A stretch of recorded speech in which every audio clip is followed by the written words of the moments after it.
à le faire, comme nos mères qui étaient celles qui avaient fait la deuxième vague de la révolution féministe, qui nous poussaient à devenir des hommes comme les autres. Et donc, jusque dans ma trentaine, moi, j'avançais, voilà, je faisais une thèse, j'écrivais, etc. Mais j'avais jamais été directement confrontée, parce que j'ai aussi eu la chance de ne pas subir d'événements traumatisants. Mais c'est la grossesse, en fait, en effet, et le fait d'être confrontée assez brutalement à l'obligation de devoir vivre simultanément deux choses assez importantes, deux choses que j'attendais d'ailleurs l'une et l'autre depuis longtemps. Un premier poste à l'université et un premier enfant.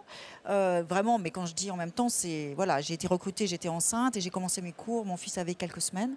Et dans cette double déflagration, ce qui m'a sauté aux yeux, c'est cette espèce d'invisibilisation sociale de cette condition, c'est-à-dire que je sois prof par un côté et mère de l'autre, c'était comme si ces deux domaines de mon existence n'avaient rien à voir l'un avec l'autre et que je devais assumer toutes les tâches et les obligations afférentes en silence, hein, cette fameuse silenciation que subissent les femmes dans à peu près tous les domaines.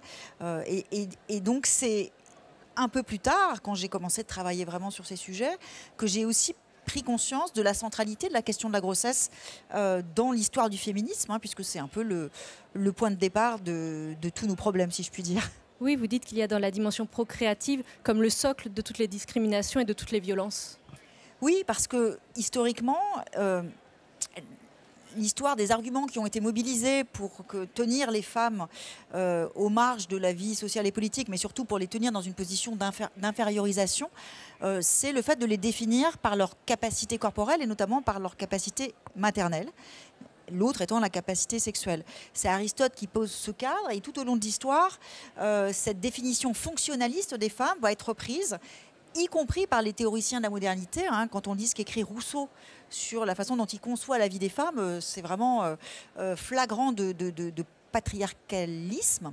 Et donc il y a quelque chose qui s'est prolongé jusqu'à nous, qui a à voir avec l'assignation des femmes à leur corps maternel. Et quand je dis jusqu'à nous, il suffit de se rappeler, il y a quelques semaines encore, de cette sortie ahurissante de notre président appelant à un réarmement démographique. C'est-à-dire qu'on avait la preuve éclatante de la façon dont on considère collectivement que le corps des femmes, et notamment dans sa fonction procréatrice, est un bien commun. Et que les femmes donc doivent souscrire aux attentes communes, sociales, relativement à ce qu'elles doivent faire de ce corps procréateur et, si possible, des enfants. Florence, ce corps féminin, vous le racontez dans votre bande dessinée, vous n'en vouliez pas, vous étiez vraiment angoissée par l'image de la femme. Oui, tout à fait. Je refusais absolument et totalement de devenir une femme pour de très nombreuses raisons. La première était le fait que je voyais ma mère, qui était une femme qui a eu 5 enfants, qui était au foyer et qui était d'une certaine manière l'esclave, la domestique. Et je ne voulais absolument pas de cette place-là. Donc il y avait un refus total de l'imaginaire qui tournait autour du mot femme. Pour moi. D'un autre côté, j'ai une sœur jumelle et se définir dans un couple de jumeaux en tant que femme, c'était très compliqué. Puisque c'est ma sœur jumelle qui avait pris dans mon imaginaire cette place-là, la place de la femme dans ce couple, et moi j'avais pris la place de l'homme. Oui, et puis ça remonte à vous raconter comment vous avez un creux à la poitrine, oui. Et que quand on vous raconte l'histoire d'Adam et Ève, oui. D'un seul coup, vous vous dites c'est une évidence en fait. Je suis le garçon. Je suis le garçon, je suis Adam. On a pris quelque chose de moi pour créer Ève. Oui, oui, oui. Alors venant d'un milieu très chrétien, très croyant, j'allais à la messe tous les dimanches. Et il y avait cette histoire d'Adam à qui on enlève une côte pour former une femme. Et j'avais donc ce creux sur le côté. Et en effet, dans mon imaginaire de petite fille, qui s'imaginait être un garçon, moi je voulais être un chevalier, je voulais être cette figure-là, eh bien je voulais cette place. Et donc je pensais, mais fermement, que j'allais l'avoir. Pour moi, mon corps ne pouvait pas me trahir, ce qui a été un très très grand malheur. C'est l'arrivée de la puberté. ça a été un traumatisme gigantesque, puisque je ne pouvais plus aller en arrière, aller contre mon corps. Et on va revenir sur ce moment-là de la puberté qui est évidemment extrêmement important, mais je remonte un tout petit peu le temps. Vous disiez, il y avait ce modèle de ma mère, femme au foyer, qu'on voit beaucoup pleurer aussi dans Jumelles. Et il y avait à côté de ça le modèle de la femme très sexualisée de Barbie. Et c'était aussi un contre-modèle très très puissant. Et c'est vrai que quand on est enfant, on cherche des modèles ou en tout cas des figures dans lesquelles se reconnaître, se projeter. Et vous évoquiez le chevalier, mais pour vous, c'était Ken le survivant. Oui, alors pour ceux qui ont connu ce dessin animé asiatique qui s'appelle Ken le survivant des enfers. Vous n'aviez évidemment pas le droit de regarder, mais vous changiez pour regarder le Club Dorothée discrètement absolument, quand vos parents avaient le dos tourné. Donc qui était diffusé dans les années 80, qui était d'un niveau de violence assez impressionnant et qu'on n'avait absolument pas le droit de regarder, et qui présentait un personnage masculin extrêmement viril. C'était d'une surpuissance au niveau du corps. Et je m'identifiais complètement à ce personnage-là. Vous vous identifiez à ce personnage-là. Et il y a aussi un moment où vous vous représentez, on voit votre père être violent et on vous voit réfléchir et vous dire que si vous étiez un garçon, vous auriez le droit de faire ça et que vous essayez d'oublier cette idée et vous essayez surtout d'oublier que ça ne vous déplaisait pas. Bien sûr, on interdit aux petites filles d'être violentes. Depuis la plus tendre enfance, c'est vraiment un tabou qui est très verrouillé. Et, alors que moi, je sentais que j'avais énormément de violence en moi. Et cette impossibilité de l'exprimer provoquait en moi énormément de frustration. Et voir mon père s'autoriser à être violent, ça me fascinait. Et il y a ce questionnement obsédant aussi, jeune ado. Si je suis le garçon dans le couple formé avec Bénédicte et que je suis attirée par les garçons quand à l'adolescence interviennent les premières émotions, bah, ça veut dire que je suis pédé. Oui, alors cette expression PD, c'est la seule que je connaissais, puisque c'est celle que j'entendais dans la cour de récréation. C'est celle que j'entendais quand on insultait un autre garçon, on lui disait ça. Le mot homosexuel m'était assez étranger, finalement. Et donc je l'utilisais de manière assez négative. Et en effet, dans le couple que je formais avec ma sœur jumelle, j'étais le garçon. Et il se trouve qu'à la puberté, j'ai été attirée par des garçons. C'était très, très, très troublant, très perturbant pour moi. Et donc, j'en ai conclu que j'étais sans doute homosexuelle. Mais comme le mot homosexuel n'existait pas, il n'y avait qu'une insulte, le mot PD, eh bien, j'en ai conçu un certain mépris de moi-même. Devenir une fille, on l'aura compris, vous, jamais. Alors effectivement, avoir vos règles, et vous l'évoquiez tout à l'heure, ça a été un drame immense.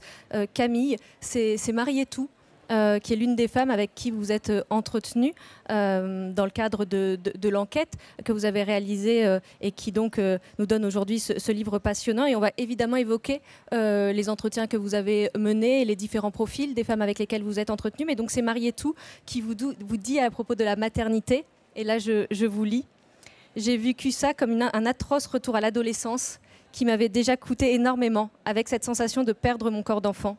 Je me disais, c'est pas possible quoi, cet état avec son corps, pas 2 fois dans une vie, l'impression d'être en totale inadéquation avec ce corps, pas bien dedans, cet inconfort permanent et aussi cette sensation d'un changement irréversible.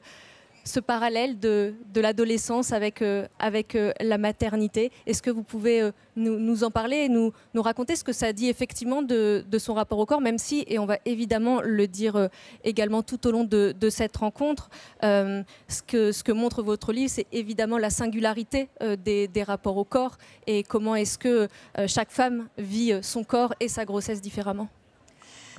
Oui, c'est vrai que toujours dans la continuité de cette assignation des femmes à leur fonction maternelle, il y a aussi cette espèce de mythologie autour du corps des femmes qui ponctuellement va devenir enceinte, puis redevenir sexuelle, c'est-à-dire redevenir le soi-disant corps d'avant, #corps d'avant sur les réseaux sociaux, c'est d'une violence inouïe pour toutes les femmes qui ne savent pas et à qui on ne dit pas qu'un corps qui a été enceint ne sera plus jamais comme avant, et pas tellement parce qu'il a pris quelques rondeurs ou quelques vergetures, mais parce que c'est vraiment une transformation de toute son incarnation. Et c'est en discutant avec ces femmes que j'en ai pris vraiment la mesure et que ça m'a frappé, et dans les mots c'est dit de façon très explicite, que cette transformation du corps qui est enceint, elle était aussi bouleversante, aussi intense et aussi irréversible que celle qui a lieu à la puberté.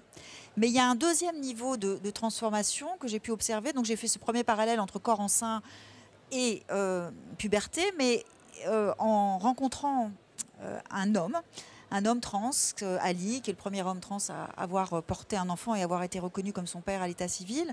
Et en discutant avec lui, j'ai été frappée aussi du parallèle qu'on pouvait faire avec la question de la transition. Je veux dire par là qu'une grossesse, c'est une transformation de tout son être, qui transforme physiquement, mais qui transforme aussi définitivement ce que vous êtes socialement. C'est-à-dire du jour où les femmes deviennent mères, et même du jour où leur grossesse témoigne de ce futur statut, aux yeux de la société, elles ne sont plus que cela ou quasiment, et qu'il y a tout un travail, parfois douloureux, parfois moins. Je ne veux pas signifier que c'est nécessairement problématique ou pénible, mais néanmoins, je suis assez sidérée par l'intensité de ces transformations que vivent les femmes au cours de leur existence et qui marquent pour elles vraiment des changements d'état successifs de façon très linéaire et qui empêche d'une certaine façon, en tout cas du point de vue de la société, c'est quelque chose qui est comme une succession d'assignations qui se suivent les unes après les autres et qui empêche les femmes d'être des sujets. C'est-à-dire elles sont sans cesse ramenées à la condition corporelle qui est la leur quand elles sont adolescentes, quand elles sont enceintes ou quand elles ont passé le tournant de la ménopause, par exemple. Et je parle de nœuds phénoménologiques dans mes essais pour essayer de comprendre ce qui se noue là à chaque fois dans la vie des femmes, qui est toujours simultanément physique, intime, mais aussi sociale et politique. Et les femmes sont quand même les seuls individus dont l'identité aux yeux du monde est définitivement modifiée au gré de toutes ces transformations corporelles. J'aimerais qu'on reste encore juste un instant dans la puberté, puisque Florence, on voit aussi acheter votre premier soutien-gorge, en tout cas votre mère qui veut que vous alliez acheter avec votre sœur votre premier soutien-gorge, et vous vous représentez à un moment, il y a une case où on vous voit en train de marcher toute petite avec votre sœur et votre mère, entourée de seins qui forment comme une caverne. Camille, vous avez consacré un essai au sein que je crois, Florence, vous avez beaucoup aimé. Camille, qu'est-ce qui vous avait mis sur cette piste? C'est justement là aussi la question des impensés, de se dire que en fait on a besoin d'entendre, de lire en l'occurrence, mais la variété des expériences d'avoir des seins. C'est aussi une expérience vécue personnelle qui m'a ouvert un peu les yeux quand je suis allée avec ma fille, lui acheter son premier soutien-gorge. Je me faisais une joie de ce moment. J'imaginais même ça comme une étape importante dans sa vie à elle, mais aussi dans ma vie à moi, etc. Et puis on arrive dans une grande enseigne. Et là, la vendeuse me présente un mini soutien-gorge coquet. C'est-à-dire qu'il y avait un renfort de mousse à l'intérieur. Et je lui dis, mais non, je cherche juste vous savez, un premier soutien-gorge. De ma génération, c'est peut-être la tienne aussi, tu es plus jeune que moi, mais des petits triangles en coton, enfin voilà. Elle me dit, mais non, mais on n'a que ce modèle, c'est le premier modèle qu'on propose aux jeunes filles. Je dis, mais vous proposez à des elle avait quoi, 12 ans, 13 ans, cette construction, cette demi-pomme idéale, et vous lui suggérez déjà, à peine ses seins bourgeonnants, que ceux-ci sont déjà insuffisants, déjà imparfait, pas assez gros, pas assez rond. Alors elle s'est défendue en disant, mais vous savez, c'est amovible, on peut retirer la mousse. J'ai dit oui, d'accord, mais enfin c'est quand même assez... et vraiment, ça a été une espèce d'électrochoc. Et en guise de... Voilà, le moment de douceur mère-fille s'est transformé, pour ma fille en tout cas, première épreuve du feu féministe, parce que je me suis mise un petit peu en colère contre... voilà. Et donc l'idée du livre, mais il y a un lien c'était de rencontrer des femmes et des filles, la plus jeune à 7 ans, la plus âgée 76, de leur demander de me raconter leur vie au prisme de leur sein et de terminer ces entretiens, c'est pour ça que je parlais de film aussi, par un portrait de leur sein entre le cou et le nombril que j'ai fait moi, parce que j'ai renoué là avec une pratique de jeunesse où je faisais la photographie. C'était d'ailleurs vraiment une grande joie. Et l'idée, c'est un des postulats du livre, de dire que les seins sont comme des visages. C'est-à-dire ils sont aussi divers, aussi changeants, aussi variables que les visages. Et donc de présenter ce panorama des seins des femmes, c'est aussi une façon de dire que tous les seins sont beaux, et y compris ceux qui ne coïncident pas avec le modèle idéal, c'est-à-dire la fameuse demi-pomme. Or, et ça a été un bras de fer que j'ai pas remporté avec mon éditrice. Je sais pas, non, vous n'avez peut-être pas une image de la couverture du livre, mais l'image, le sein qui a été choisi pour illustrer le livre, c'est donc une des femmes que j'ai rencontrées, mais c'est une femme qui arbore cette demi-pomme idéale. Donc c'est un sein parfait au regard des normes imposées. Et moi, j'étais évidemment très opposée à ce choix. J'ai dit, mais c'est tout l'inverse que j'essaye de dire dans ce livre. Et ça n'a pas loupé. Hein. On a eu de cesse que de me renvoyer à cette couverture qui était un petit peu en contradiction avec le contenu. Mais du coup, ça me donnait l'occasion de dire que que c'était un non-choix en quelque sorte. Et puis, ça me permettait de broder ensuite et de parler de tous les autres. Florence, dans cette caverne de seins, il n'y a pas du tout de forme de demi-pomme. Non, alors j'aime bien dessiner mes angoisses. Et pour dessiner mes angoisses, j'utilise des images fortes, des images symboliques. Et c'est vrai qu'on a dans cette séquence des seins qui sont plutôt tentaculaires, qui pendent, qui forment comme tu l'as dit, hein, une grotte ou en tout cas une caverne. Et pour moi, voilà, ça représente l'immense angoisse que j'avais d'aller acheter tout simplement un premier soutien-gorge. Et c'était une défaite pour moi. Comme d'être enfermée dans la caverne de la féminité, quelque chose comme oui, ça. Oui. Camille, il y a aujourd'hui encore beaucoup de tabous, d'impensés à l'endroit du corps des filles et des femmes. De moins en moins, parce qu'on est engagé depuis, on va dire, une bonne petite dizaine d'années dans une séquence féministe, je pense qu'il aura échappé à personne, c'est-à-dire cette dynamique par laquelle une nouvelle génération a décidé justement de reprendre possession de nos corps dans toutes leurs dimensions et jusqu'au plus intime. C'est pour ça que j'ai parlé à propos de cette séquence de la bataille de l'intime. Et on a commencé avec la question des règles, avec la puberté, dans les années 2000-2015, aux États-Unis d'abord et puis en Europe ensuite. Et à partir de cette question des règles, ensuite, le fil de la vie des femmes s'est déroulé, puisqu'il a été question ensuite des organes génitaux, du clitoris, qui a conduit à la question de la sexualité sur le versant négatif des violences sexuelles. C'est le moment MeToo, qui n'est qu'un moment dans cette séquence, un moment paroxystique, mais voilà, un moment parmi d'autres. Mais la sexualité aussi sur le versant plus positif de la question du plaisir, et notamment du plaisir des femmes. Et puis, suite à cela, il y a eu une séquence dédiée aux questions justement du corps maternel, postpartum, arrêt naturel de grossesse, etc. Et on en est là depuis 1 an ou 2, au bout du fil de la vie des femmes, puisque c'est la question du vieillissement et de la ménopause qui font l'objet de pas mal d'initiatives et d'investissements. Et moi, ce qui me fascine et puis qui m'enthousiasme surtout, c'est de voir, notamment sur les réseaux sociaux, mais au-delà, dans la production d'ouvrages, de bandes dessinées, de romans graphiques, de podcasts, etc., ce foisonnement, en fait, de réappropriation où plus aucune des dimensions de la vie incarnée des femmes et des personnes discriminées pour des raisons corporelles n'échappe en fait à une reprise.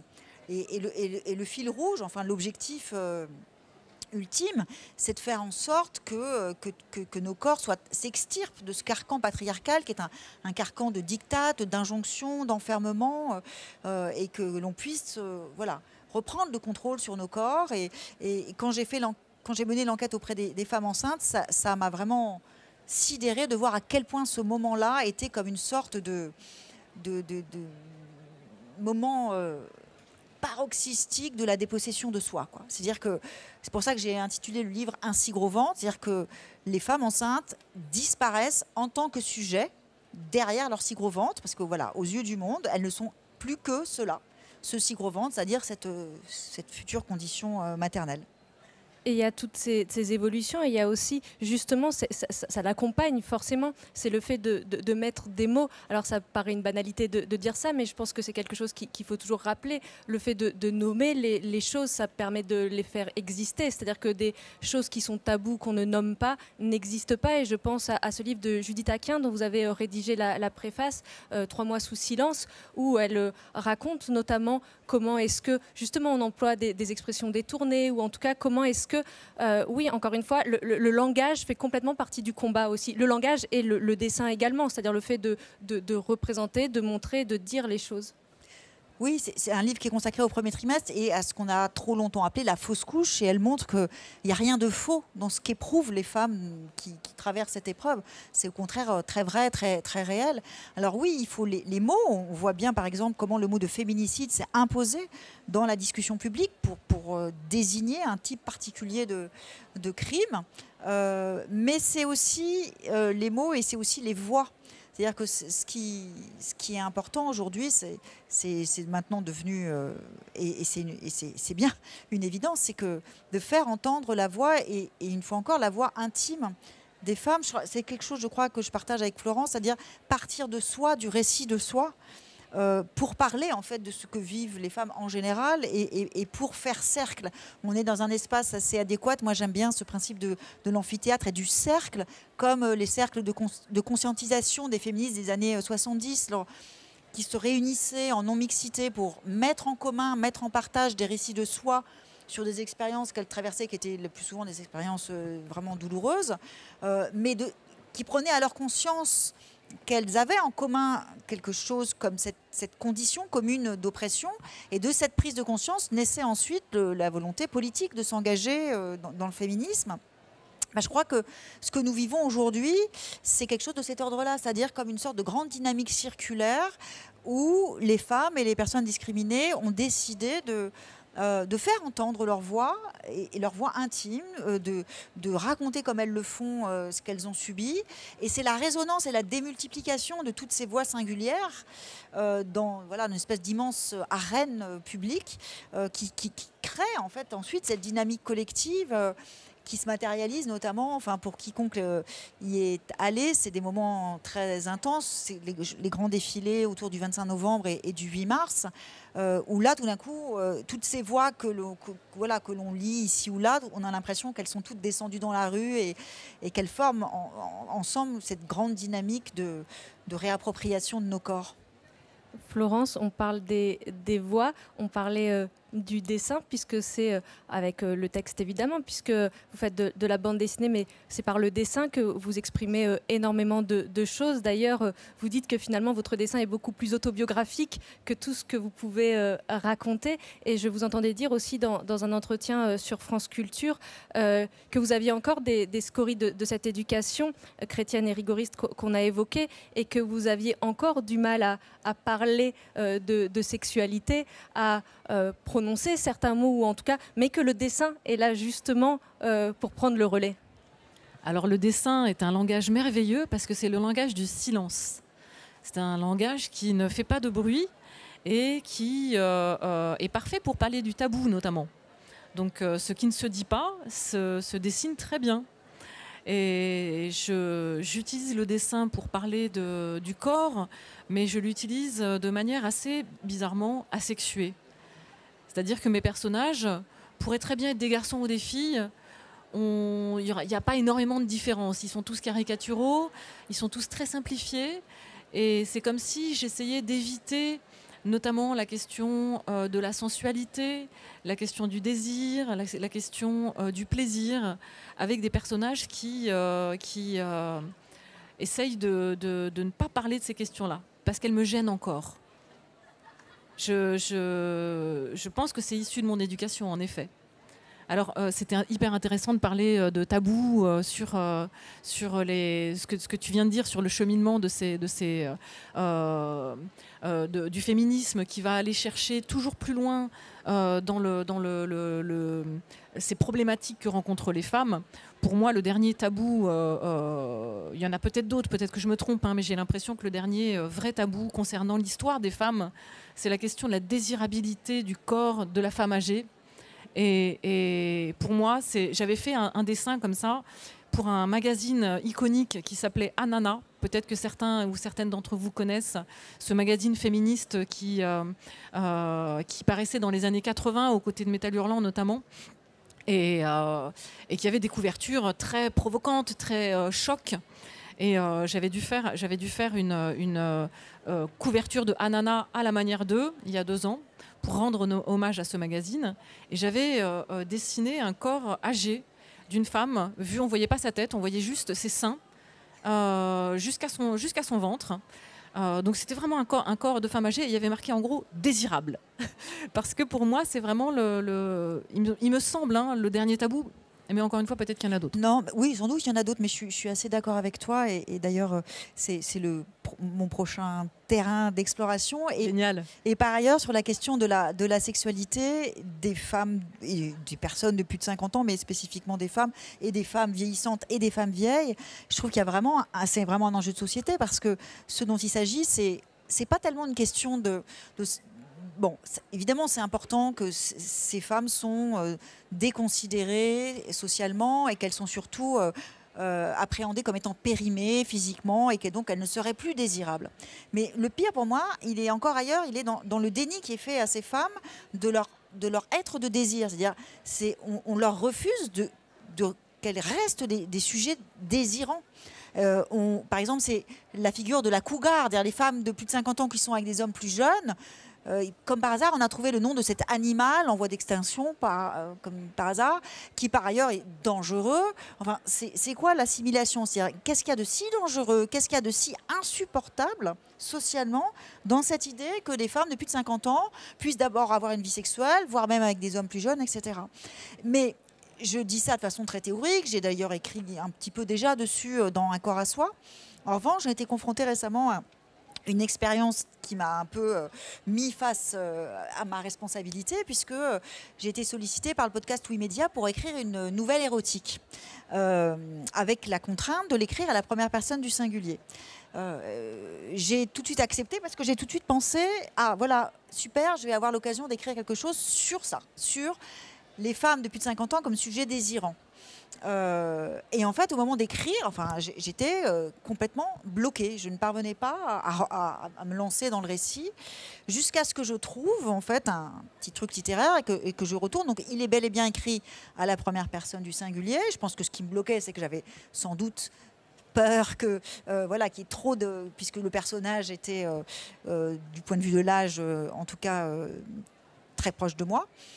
Mais j'ai écrit cette nouvelle du point de vue de l'homme. Alors, donc, c'est l'histoire d'une femme depuis 50 ans qui a une histoire de passion sexuelle avec un homme plus jeune qu'elle. Mais donc, je l'ai écrit en me mettant dans la peau d'un homme qui désire une femme vieillissante. Et c'était une expérience, j'allais dire, presque même intellectuelle, hyper intéressante, d'essayer d'imaginer comment un homme peut parler du désir qu'il a pour un corps de femme vieillissante. Et ça a tout de suite débloqué l'écriture et qui m'a permis d'écrire ce texte qui a ensuite été interprété par le comédien Antoine Reinertz, parce que c'est pour une collection de livres audio. Voilà, j'étais très contente de ça.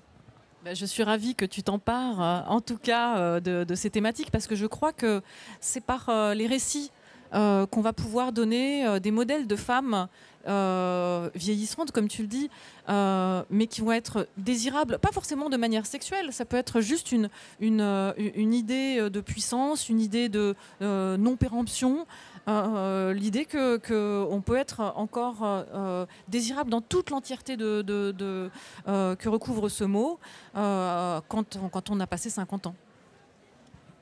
On parlait de la multiplicité des voix.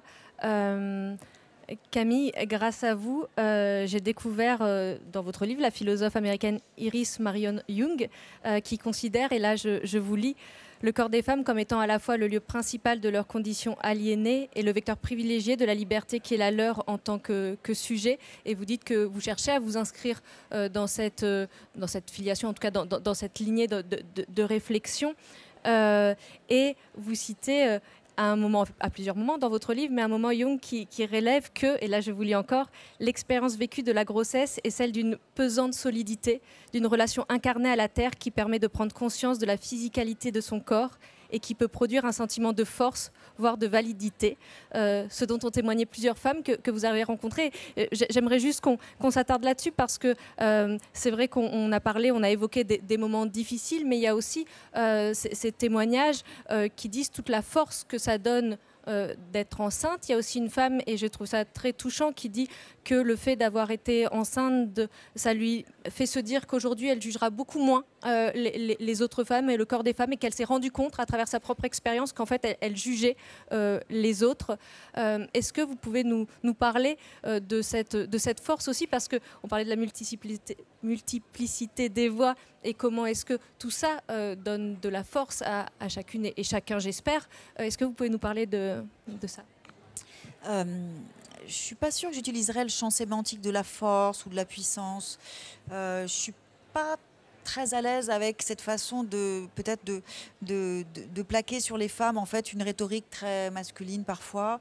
Ce que je trouve passionnant dans la réflexion de Iris Marianne Young, qui est en fait une philosophe américaine qui a surtout prolongé de façon extrêmement stimulante le féminisme phénoménologique de Simone de Beauvoir, qui est une proposition assez simple, qui consiste d'abord à considérer que c'est le corps des femmes qui est en fait le nœud de tous les problèmes, mais qui propose de le penser sur ces deux versants, le versant négatif de l'aliénation, objectivation, et le versant positif de la libération, émancipation.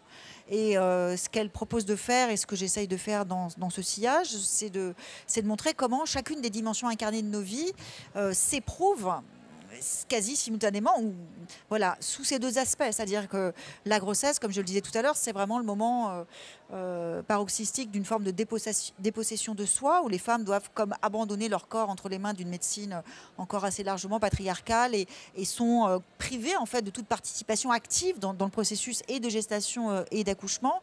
Mais ça peut être aussi le moment d'une réappropriation sur le versant plus positif. Et en effet, elle propose de considérer que dans le moment de la grossesse, il y a une forme de quelque chose de tout à fait rare dans la vie des femmes, à savoir la possibilité de devenir un corps-sujet. Un corps-sujet.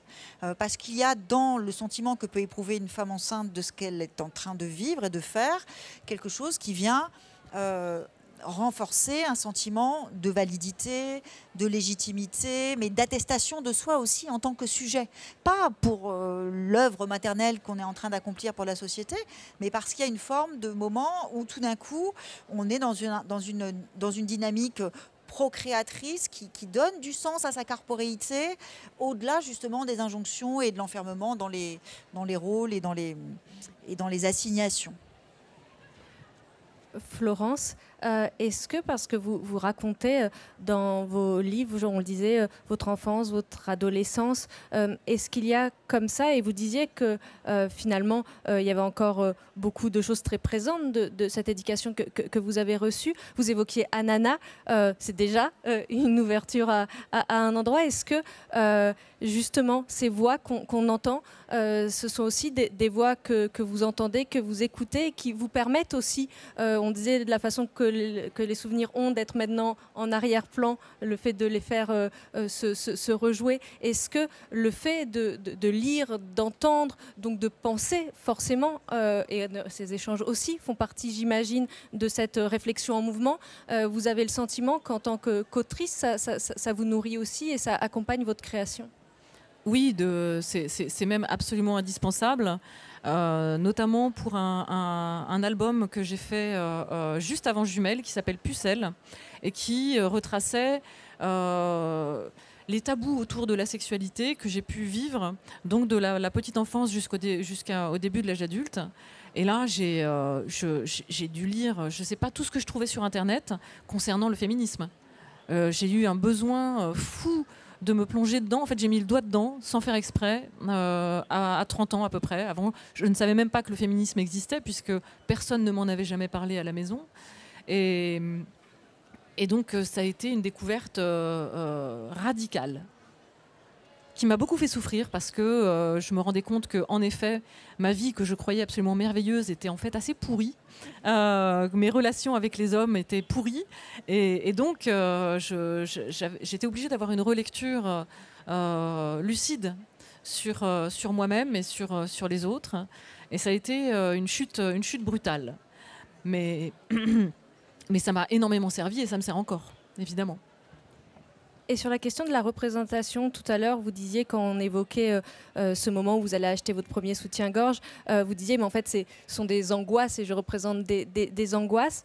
Les dessins qui composent ces bandes dessinées, que ce soit Cruel, Pucelle, Jumelles, ce sont des images très construites, très instinctives, parce qu'il y a quelque chose justement d'une force de représentation, de convocation d'un imaginaire extrêmement puissante. Et comme vous le disiez, les personnages, et je vous entendais dire ça aussi, que finalement le fait d'avoir un trait un peu mouvant, c'était aussi pour représenter le flou à l'endroit de votre identité dans ces moments-là. Mais il y a quelque chose, et vous pourrez vous en rendre compte, ne serait-ce qu'en feuilletant les livres, il y a vraiment une imagerie extrêmement forte, et je me demandais comment est-ce que finalement ces angoisses se transformaient en ces images. Si c'était quelque chose où à un moment vous vous représentez enfant en colère, en train d'un seul coup déverser sur une page et dessiner de manière très instinctive, est-ce que vous avez gardé quelque chose de ça? J'imagine que c'est un mélange à la fois d'instantanéité et de construction. Mais...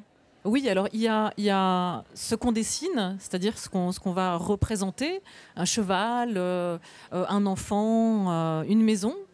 Et il y a la manière dont on va le représenter, c'est-à-dire avec un trait difficile, un trait dur, un trait rageur. Et ce sont des émotions qu'on vit sur le moment. En ça, je disais que ce qu'il y a de plus autobiographique dans mon travail, c'est pas forcément ce que je raconte, c'est la manière dont je dessine. C'est ce qui parle le plus de moi à ce moment-là, comme une forme de journal dessiné, instantané, de la manière dont j'ai vécu cet album ou ces albums. Et bien sûr, je vais traduire la colère en étant moi-même en colère, en reconvoquant la colère. Je vais traduire l'humour de la même manière. Il faut que je me fasse rire. Et donc, ce sont des livres très drôles, et vous racontez aussi comment est-ce que vous vous étiez fixé un objectif. Enfin, c'était de faire rire votre sœur. C'était ça, c'était un des objectifs majeurs de votre existence. Oui, et je crois que ça m'a toujours poursuivi. Faire rire d'une manière ou d'une autre, puisque c'est peut-être mon premier public, ma sœur jumelle. Je dois ne pas la décevoir, je dois lui montrer que je peux encore l'amuser, la faire rire et la mettre de mon côté. Et vous disiez que finalement, à travers le dessin, vous disiez quelque chose de qui vous étiez au moment même de la réalisation de ces livres. Dans votre première bande dessinée que j'évoquais, Cruel, vous utilisez un dessin en noir et blanc. Dans Pucelle, on a des touches de rose et de rouge. Dans Jumelles, il y a l'arrivée d'autres couleurs. Qu'est-ce que ça dit de votre chemin dans ce parcours autobiographique ? Alors, je suis toujours très étonnée et admirative de voir des auteurs qui dessinent toujours de la même manière. Alors bien sûr avec une légère évolution. On voit Lucky Luke par exemple, qui est dessiné de manière assez ronde et devient plus anguleux par la suite, mais qui garde quand même une cohérence très forte dans son dessin. Et moi j'ai un dessin qui peut changer beaucoup. Et j'ai pu faire des albums durant lesquels je n'allais pas bien du tout. Et bien ça se voit. Je vais utiliser des outils charbonneux, je vais utiliser un langage qui parle de moi. Je pense que les auteurs de romans sont dans les mêmes problématiques. L'utilisation de leur champ lexical et la manière dont ils vont agencer des phrases parlent d'eux intimement. Et un dernier mot des coulisses de la création, mais en tout cas de la construction de vos récits. On le disait, vous reconvoquez des souvenirs. Vous racontez, notamment dans Jumelles, de votre enfance à vos 18 ans, votre relation avec votre sœur jumelle. Comment est-ce que vous avez travaillé ces souvenirs? Comment est-ce que, j'imagine qu'il y a des souvenirs qui laissent évidemment une empreinte très forte qui fait qu'on n'a même pas besoin de le reconvoquer, il est là, très présent et depuis toujours, et vous le disiez que finalement vos souvenirs étaient encore très présents. Est-ce que le fait d'écrire en fait surgir de nouveau? Est-ce qu'on s'interroge quand on écrit sur est-ce que je l'ai transformé ou non, ce souvenir, ou est-ce qu'on se dit qu'à partir du moment où c'est comme ça que je m'en souviens, ce sera le souvenir. Comment est-ce que vous avez travaillé cette matière si sensible marqué quel souvenir? Alors on parle de la mémoire. On parle de la mémoire et la mémoire, elle est mouvante. Elle va se transformer. Elle va évoluer souvent à notre avantage d'ailleurs. Hein. Dans un souvenir, on essaye de se donner la moins mauvaise place possible. Et donc je pars d'un matériau qui s'appelle les émotions. Je pars de ça parce que j'ai l'impression, peut-être que je me trompe, hein, que cette émotion que j'ai pu vivre à 4 ans, à 6 ans, à 12 ans, eh bien, j'en ai une trace réelle, une trace sensible dont je peux me rappeler. J'ai été jalouse, j'étais en colère, j'étais bonne, j'ai été généreuse. J'en ai vécu beaucoup, hein, des sensations, des émotions fortes comme ça. Donc c'est mon point de départ. Et ensuite, je reconstruis tout, puisque je ne sais plus qui a dit quoi en 1999. Je suis obligée de reconstruire. Et donc de trahir et de faire un travail d'écriture. Et c'est absolument passionnant à lire. Et c'est vrai qu'il y a quelque chose où je trouve que ces récits... et c'est ce que disait un petit peu Camille tout à l'heure, le fait de partir de l'intime, c'est ce qui permet, ce qui résonne en chacune d'entre nous et qui permet à la fois de réfléchir à notre rapport aux autres, mais aussi de réfléchir à notre histoire propre. Et Camille, justement, puisqu'on parlait là un petit peu, j'allais dire, de méthode, Un si gros ventre se concentre donc, on l'a dit, sur le corps enceint. Et pour écrire ce livre, vous avez donc mis en œuvre la méthode des entretiens phénoménologiques. Et vous expliquez au début du livre votre méthode. Durant 3 mois, au printemps 2021, vous avez été à l'hôpital Bichat régulièrement pour rencontrer des femmes dans leur dernier trimestre de grossesse. Et vous pointez dès le début le fait que parce qu'on parlait de multiplicité des voix et de l'importance d'entendre des voix multiples, que finalement, vous aviez dû faire un deuxième round d'entretien parce qu'il faut réussir à s'accorder soi-même l'autorisation de s'exprimer et que ça, ce n'est pas une évidence pour tout le monde. Oui, je me suis rendu compte au bout d'une douzaine d'entretiens avec des femmes enceintes qui étaient suivies à Bichat qu'elles étaient très homogènes sociologiquement. Elles avaient toutes une petite trentaine, c'était des femmes blanches qui étaient en couple, hétéros, de milieux sociaux plutôt favorisés. Or, ce que j'essaye de faire dans mon travail, c'est de donner à entendre la diversité des situations. Et donc, il manquait énormément de profils, pas tellement pour être représentatif sociologiquement, parce que j'ai une démarche, pour celles et ceux qui sont familières avec la sociologie, il s'agit de une démarche quantitative qui relève plus du récit de vie que de la statistique, c'est le moins qu'on puisse dire. Mais l'idée, c'était de faire entendre ces voix qu'on n'entend pas.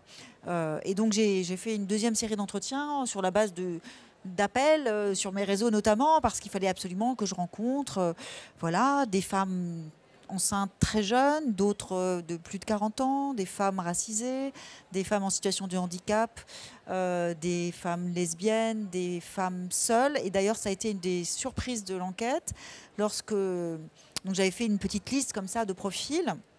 Et j'ai été submergée de demandes et de propositions d'entretien de femmes qui menaient une grossesse en solo dans un parcours de PMA.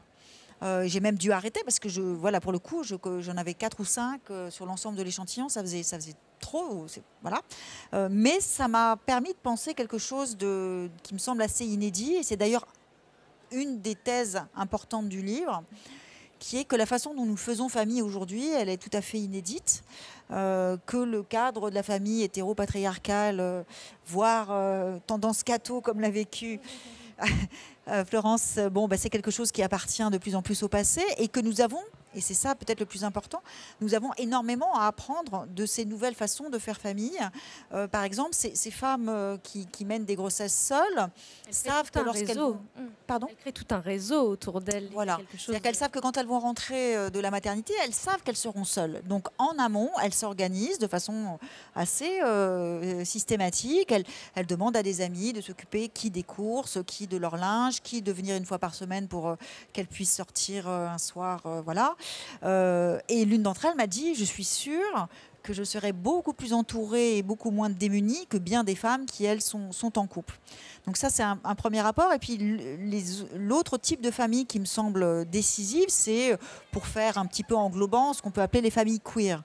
C'est-à-dire des familles qui réinventent complètement les liens de parentalité, qui sortent même de la binarité du couple de parents pour inventer des familles où il y a 3 parents, voire 2 couples associés, etc. Et là aussi, ce sont des familles qui défrichent en fait le champ des futures parentalités, et notamment dans la façon dont on peut essayer de déconstruire les assignations genrées dans les fonctions. Par exemple, de façon séculaire, le soin, et spécifiquement le soin aux enfants, c'est une fonction éminemment féminine.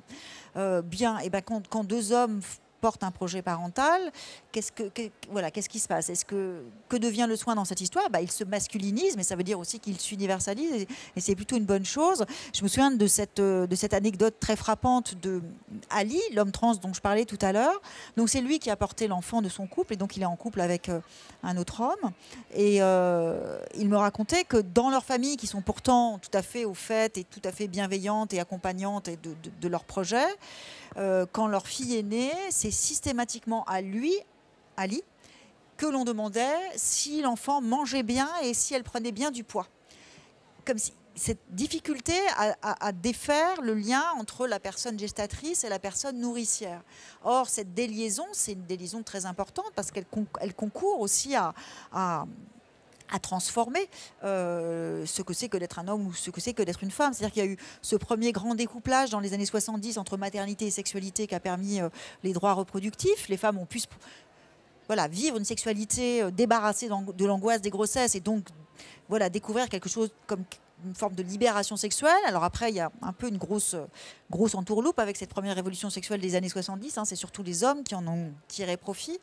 On est en train de vivre le deuxième moment de cette révolution sexuelle qui est placée cette fois-ci sous le signe de l'égalité. Ce dont il s'agit, c'est de s'attaquer à cette structuration hiérarchisée encore des relations entre les femmes et les hommes qui continuaient en fait de régir les relations, y compris dans la vie sexuelle. C'est-à-dire d'un côté, celles qui attendent, subissent et sont appropriées, de l'autre, ceux qui prennent, qui dominent et qui pénètrent.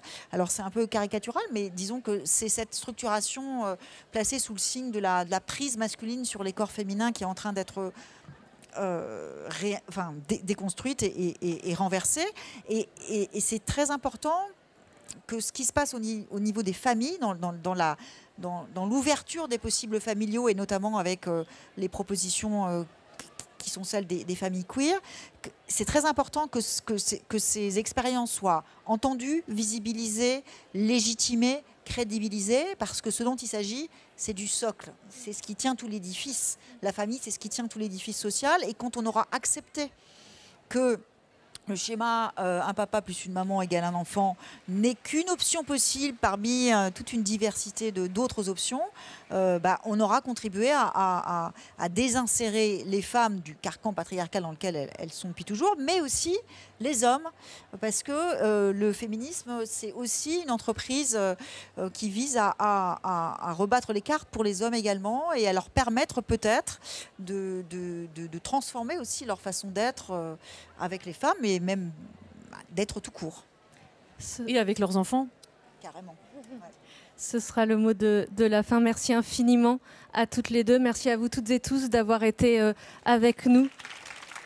Camille et Florence, vous êtes en dédicace juste à la sortie de l'espace et vous l'aurez compris, je vous recommande plus que très chaleureusement de découvrir tous ces livres parce qu'ils sont, je vais y arriver, absolument passionnants et on aurait pu en discuter des heures. Merci encore. Merci.